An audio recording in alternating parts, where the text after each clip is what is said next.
IPL match ಈಗೊಂದು peak level ಹೊಂಟೈತೆ ಅಂತ ಅನ್ಬೋದು ನಾವು. ಯಾಕಪ್ಪ ಅಂತಂದ್ರೆ ಈಗ ಸ್ಟಾರ್ಟ್ ಆಗಿದ್ದ ಹಂಗೈತ್ರಿ. ಮೊನ್ನೆ ಒಂದಷ್ಟು ಮ್ಯಾಚ್ಗಳು ನೋಡಿದ್ರಂತೂ ಏನು ಹಂಗೆ ಅದ, ಟ್ವಿಸ್ಟ್ ಮೇಲೆ ಟ್ವಿಸ್ಟ್ ಹಂಗಾಗ್ಬಿಟ್ಟೈತಿ. ಏನಪ್ಪ ಅಂತಂದ್ರೆ ಇವತ್ತಿನ ಮ್ಯಾಚ್ ಏನೈತಲ್ಲ, ಒಂದು ಚಿನ್ನಸ್ವಾಮಿ ಒಳಗೆ ಒಂದು ಹಬ್ಬನ ಆಗ್ತಿತ್ತು ಅಂತ ಯಾಕೆ ಅನ್ನಕತ್ತೀನಿ ಅಂದ್ರೆ, ಈ ಮೊದಲೆಲ್ಲ ಹಂಗಿತ್ತದ. ಬಟ್ ಈಗ ಯಾಕೋ ಆ ಒಂದು ಕಳೆ ಬರ್ತಾ ಇಲ್ಲ.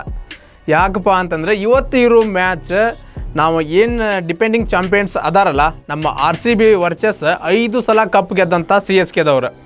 ಈ ಎರಡೂ ತಂಡದ ನಡುವಿನ ಮ್ಯಾಚ್ ಅಂದ್ರೆ ಎಲ್ಲರಿಗೂ ಒಂದು ಹಬ್ ಇದ್ದಂಗೆ, ಒಂದು ನೆಕ್ಸ್ಟ್ ಲೆವೆಲ್ ಮ್ಯಾಚ್ ಅಂತಿದ್ರು ಎಲ್ಲರೂ. ಅದರ ಅಡ್ವರ್ಟೈಸ್ಮೆಂಟ್ ಆಗಿರ್ಬೋದು, ಮತ್ತು ಬೇರೆ ಬೇರೆ ನಮ್ಮ ವಾಟ್ಸಪ್ ಸ್ಟೇಟಸ್ಸು, ಇನ್ಸ್ಟಾಗ್ರಾಮ್ ಸ್ಟೋರೀಸು ಅಲ್ಲಿ ನೋಡಿರ್ಬೇಕು ನೀವು. ಅದೊಂಥರ ನೆಕ್ಸ್ಟ್ ಲೆವೆಲ್ ಇರ್ತಿತ್ತದ. ಬಟ್ ಈಗ ಏನೈತಲ್ಲ, ಒಂದು ಆ ಹಂತ ಕಡಿಮೆ ಆಗೈತೆ ಅಂತ ಅನ್ಬೋದು ನಾವು. ಆ ಕ್ರೇಜ್ ಕಡಿಮೆ ಆಗೈತೆ ಅಂತ ಅನ್ಬೋದು. ಯಾಕಪ್ಪ ಅಂತಂದ್ರೆ ನಮ್ಮ RCB ಹುಡುಗರಂತೂ ಬಿಡ್ರಿ, ಲಾಸ್ಟ್ ಟೈಮ್ ಹೈದರಾಬಾದವ್ರಿಗೆ ಮಣ್ಣು ಮುಕ್ಕಿಸಿ ಅವರಂತೂ ಫುಲ್ ರೆಡಿಯಾಗಿ ನಿಂತ್ಬಿಟ್ಟಾರ. ಯಾರು ಬರ್ತೀರಿ ಬರ್ರಿ, ನಾವು ನೋಡೇ ಬಿಡ್ತೀವಿ ಒಂದು ಕೈ ಅಂತೇಳಿ. ಈಗ ಮತ್ತು ಹಂಗಿರ್ಬೇಕಾದ್ರೆ ನಮ್ಮ ಎದುರಾಳಿಗಳು ಏನದಾರಲ್ಲ, CSKದವ್ರು ನೋಡಿದರೆ ಈಗ ಅವರು ಒಂದು ಸತತವಾಗಿ 2 ಮ್ಯಾಚನ್ನು ಸೋತು ಸುನ್ನಾಗಿ ಬಂದಾರ.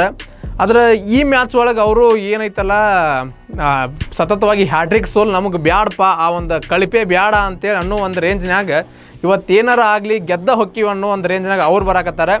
ಮತ್ತಿನ್ನು ನಮ್ಮ RCB ಹುಡುಗರಂತೂ ಯಾರು ಬರ್ತೀರಿ ಬರ್ರಿ, ನಾವಂತೂ ರೆಡಿಯಾಗಿ ನಿಂತೇವೆ ಅಂಥೇಳಿ ಫುಲ್ ಸಜ್ಜಾಗಿ ನಿಂತುಬಿಟ್ಟಾರೆ.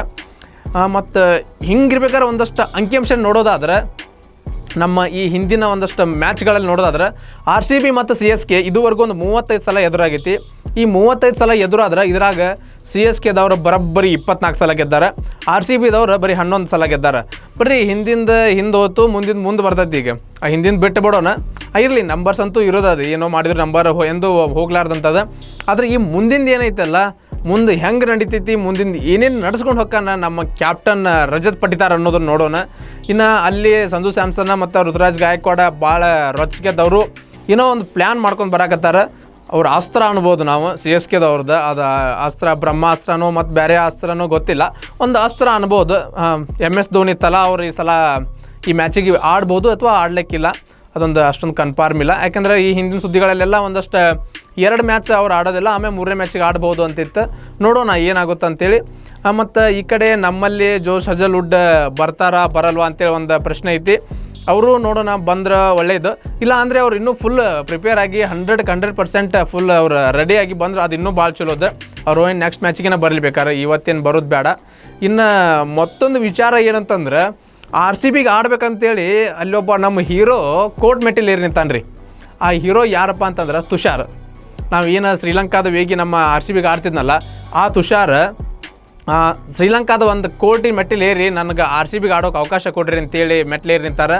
ಯಾಕಂದ್ರೆ ಶ್ರೀಲಂಕಾದ ಒಂದು ಕ್ರಿಕೆಟ್ ಬೋರ್ಡಿಂದ ಅವ್ರದ್ದು ಎಲ್ಲ ದಾಖಲೆಗಳನ್ನು ಮುರಿಸ್ಕೊಂಡು, ನಾನು ಇನ್ನು ಆ ಒಂದು ಕ್ರಿಕೆಟ್ ಬೋರ್ಡಲ್ಲಿ ಆಡೋದಿಲ್ಲ ಅಂಥೇಳಿ ಅವ್ರ ಎಲ್ಲ ಸರ್ಟಿಫಿಕೇಟ್ಸ್ನೂ ಕೂಡ ಕ್ಲಿಯರ್ ಮಾಡಿಕೊಂಡ್ರು ಸಹಿತ ಶ್ರೀಲಂಕಾ ಕ್ರಿಕೆಟ್ ಬೋರ್ಡ್ನವ್ರು ಅವ್ರಿಗೆ ಆಡೋಕ್ಕೆ ಕೊಡ್ತಿಲ್ಲ ಅಂತೇಳಿ ಅವರು ಒಂದು ಕೋರ್ಟ್ ಮೆಟ್ಟಿಲು ಏರ್ಯಾರ. ನೋಡೋಣ ಮುಂದಿನ ದಿನಗಳಲ್ಲಿ ಅದು ಏನಾಗ್ತೈತಿ ಅಂತೇಳಿ. ಇನ್ನು ನಮ್ಮ ಅಂಬಾಟಿ ರೈಡು ಯಾಕಂತಂದ್ರೆ ಅವರು ಪ್ರತಿ ಸಲನೂ CSK ಪರ ಬ್ಯಾಟ್ ಬೀಸ್ತಿದ್ರು. ಅವರು ಗ್ರೌಂಡ್ ಒಳಗಿದ್ದಾಗಾಯ್ತು, ಗ್ರೌಂಡ್ ಹೊರಗಿದ್ದಾಗಾಯ್ತು, CSK ಪರ ಬ್ಯಾಟ್ ಬೀಸೋದು ಅವ್ರಿಗೊಂಥರ ಚಾಳಿ ಆಗಿಬಿಟ್ಟಿತ್ತು. ಹಿಂಗಿರ್ಬೇಕಾದ್ರೆ ಅವರು ಋತುರಾಜ್ ಗಾಯಕ್ವಾಡ್ ಅವ್ರಿಗೊಂದು ಮಾತು ಹೇಳ್ತಾರೆ ಮೊನ್ನೆ. ಏನಪ್ಪ ಅಂತಂದ್ರೆ, ಈ ರೀತಿಯಾಗಿ ಕಳಪೆ ಬ್ಯಾಟಿಂಗ್ ಆಡಕತ್ರ ನಿನ್ನ ಬ್ಯಾಟಿಂಗ್ ನೋಡೋಕೆ, ನಿಮ್ಮ ಟೀಮಿನ ಆಟ ನೋಡೋಕೆ ಅಭಿಮಾನಿಗಳು ರೊಕ್ಕ ಕೊಟ್ಟು ಟಿಕೆಟ್ ತೊಗೊಂಡು ಯಾಕೆ ಬರಬೇಕಪ್ಪ ಅಂತ ಕೇಳ್ಯಾರ ಅವರು. ಈಗ ನೋಡ್ರಿ, ಪ್ರತಿ ಸಲನೂ CSK ಅಂದ್ಕೊಳ್ಕಂದ್ರೆ ಮೊದಲನೇ ಸಾಲಿನಾಗ ಇರ್ತಿದ್ದಂಥ ವ್ಯಕ್ತಿ ಅಂಬಾಟಿ ರೈಡು ಅವರು. CSKಗೆ ಏನೋ ಆದರೂ ಒಂದನೇ ಸಾಲಿನಾಗ ಬಂದು ನಿಂತು ನಾನು ಅದೀನಿ ಅನ್ನೋಂಥ ವ್ಯಕ್ತಿ ಇವತ್ತು ಅವರ CSK ಟ್ರೋಲ್ ಮಾಡಕತ್ತಾರೆ. ಇನ್ನು ನಮ್ಮ RCBಗಂತೂ ಇಂಥವು ಬಿಡ್ರಿ, ನಮ್ಮ RCB ಮಂದಿ ಯಾವತ್ತೂ ತಲೆ ಕೆಡ್ಸ್ಕೊಂಡಿಲ್ಲ, ಅದರಿಂದ ಸೀಸನ್ನ ತಲೆ ಕೆಡ್ಸ್ಕೊಂಡಿಲ್ಲ ಅಂತ ಇನ್ನು ಒಂದು ಮ್ಯಾಚಿಗೆ ತಲೆ ಕೆಡ್ಸೋತಿದ್ರಣ.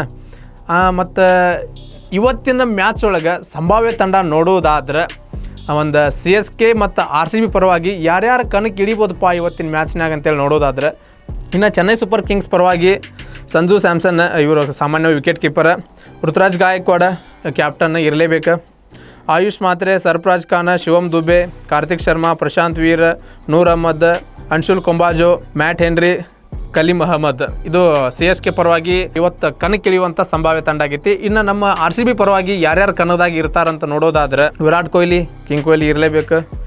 ಇನ್ನು ಇವ್ರಿಗೆ ಸಾಥ್ ಕೊಡೋಕ್ಕೆ ಫಿಲಿಪ್ ಸಾಲ್ಟ್, ರಜತ್ ಪಟಿದಾರ್ ನಮ್ಮ ನಾಯಕ, ಜಿತೇಶ್ ಶರ್ಮಾ ನಮ್ಮ wicket keeper, Tim David, Romario Shepherd ಅಂತೂ ಸಿ ಎಸ್ ಕೆದಾರು 7 ಜನ್ಮಕ್ಕೂ ಮರಿಲಾರ್ದಂಥವ್ರು. ರೊಮಾರಿಯೋ ಶೆಪರ್ಡ್ ನಾಳೆಗೆ ಗ್ರೌಂಡ್ನಾಗ ಅದಾರಂದ್ರೆ ಅದೊಂಥರ ನೆಕ್ಸ್ಟ್ ಲೆವೆಲ್. ಇನ್ನು ಮುಂದೆ ಯಾರು ನೋಡೋದಾದ್ರೆ ಕೃಣಾಲ್ ಪಾಂಡ್ಯ, ಭುವನೇಶ್ವರ್ ಕುಮಾರ್, ಅಭಿನಂದನ್ ಸಿಂಗ್, ಜಾಕೋಬ್ ಡಪಿ, ಶ್ರೇಯಸ್ ಶರ್ಮಾ. ಇನ್ನು ಒಂದಷ್ಟು ಸುದ್ದಿಗಳಿದ್ದು, ಜೋಶ್ ಹಜಲ್ವುಡ್ ಬಂದರೆ ಡಪ್ಪಿನ ಹೊರಗಿಡ್ತಾರೆ, ಏನು ಮಾಡ್ತಾರೆ ಅಂತೇಳಿ. ನನಗನ್ಸಿ ಮಟ್ಟಿಗೆ ಡಪ್ಪಿನಂತೂ ಹೊರಗಿಡಲ್ಲ. ಯಾಕಂದ್ರೆ ಹಿಂದಿನ ಮ್ಯಾಚ್ನಾಗ ಏನಾದರೂ ಒಂದು ಕಳಪೆ ಪ್ರದರ್ಶನ ಇತ್ತಂದ್ರೆ ಹೊರಗಿಡೋ ಚಾನ್ಸಸ್ಗಳಿತ್ತು. ಆದ್ರೆ ಡಪ್ಪಿ ಮಾತ್ರ ನೆಕ್ಸ್ಟ್ ಲೆವೆಲ್. ಒಂದೇ ಮ್ಯಾಚ್ನಾಗ 3 ವಿಕೆಟ್ ತೊಗೊಂಡು ಫುಲ್ ಟಾಪ್ನಾಗ ಅದಾರ. ಹಾಗಿದ್ದಾಗ ಈ ಸಲ ಡಪ್ಪಿನ ಕೈ ಬಿಡೋದಿಲ್ಲ.